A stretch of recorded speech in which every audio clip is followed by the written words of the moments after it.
If you want to improve your English just by listening to real, powerful stories, you're in the perfect place. Every day on this channel, you get one long, immersive English story that helps you grow your vocabulary, listening, and understanding without any grammar rules or boring lessons. So relax, enjoy the journey, and if you love learning this way, like this video, subscribe to the channel, and turn on the bell so you never miss a story. Now, let's begin today's story. He wasn't sure why he turned that way. It was a normal afternoon, and he was walking through the same streets he always did. The same rhythm of footsteps. The same sound of traffic in the background. The same shop windows. The same signs. The same faces of people he didn't know. But something inside him wanted to break the routine, even just a little. It wasn't a big decision. He just reached a corner, looked left like always, then looked right like he never did.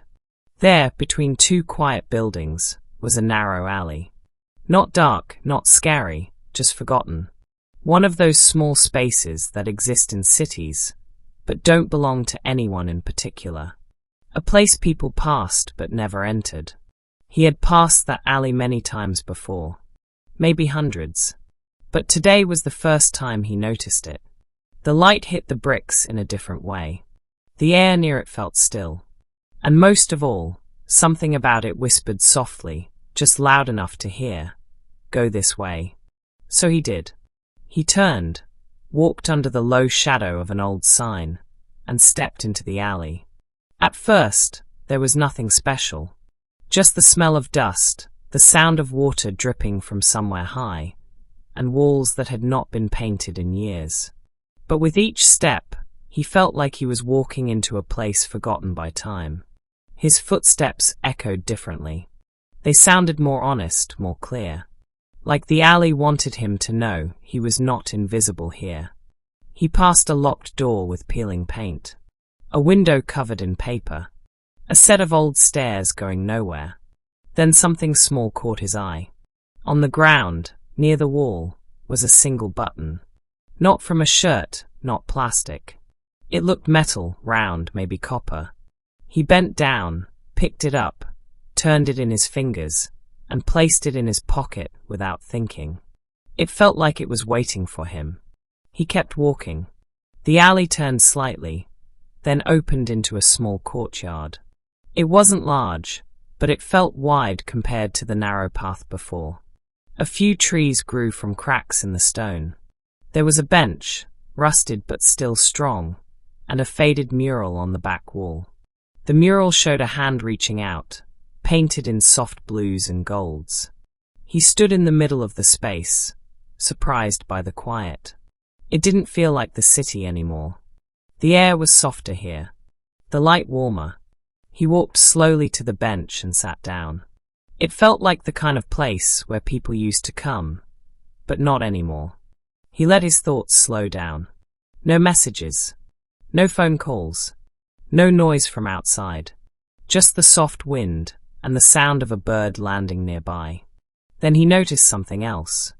On the wall behind the bench, where the paint had cracked, someone had written something small with black ink.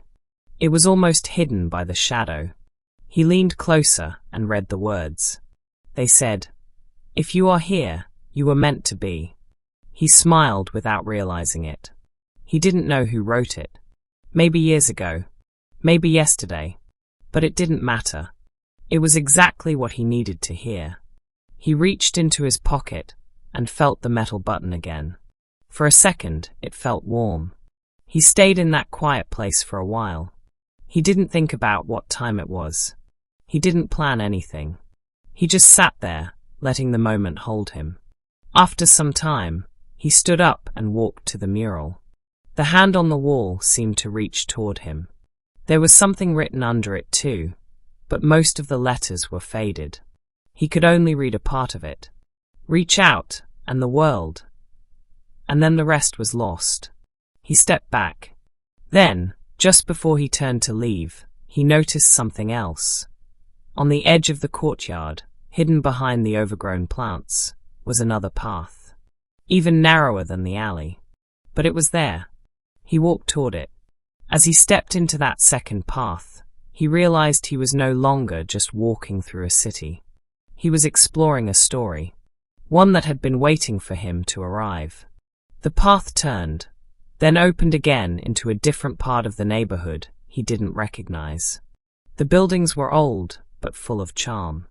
There were balconies with flower pots, and a cat sleeping on a window ledge. A small shop with hand-painted signs. A street musician playing a quiet tune. It felt like a place the maps had forgotten, but the heart remembered. He walked past the shop. The door was open. Inside, an old man stood behind a table full of books. The man nodded slowly, as if he knew him. But he didn't go in.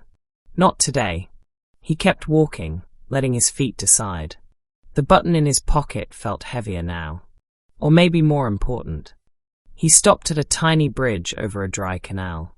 Leaned on the railing. Watched the wind move the leaves on the ground. There was something peaceful in the stillness. No need to explain, no need to share. Just be.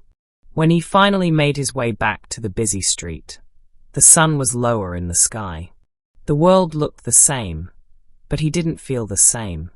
He had entered a place that didn't exist on paper. A place only found by turning the other way, by listening to the quiet call of curiosity. And now, that call would never leave him. He knew the alley would still be there tomorrow. The mural, the bench, the message behind it. But he also knew something important. The real change wasn't in the alley. The real change was in him. You just listened to a full English story without even needing to study. That's the power of learning through stories. Your brain understands more than you think, and you improve naturally. If you liked this story, give it a like, subscribe to the channel, and join us again tomorrow. Every single day, there's a new immersive English story waiting for you. And tell us in the comments, what small turn did you take today? See you in the next story.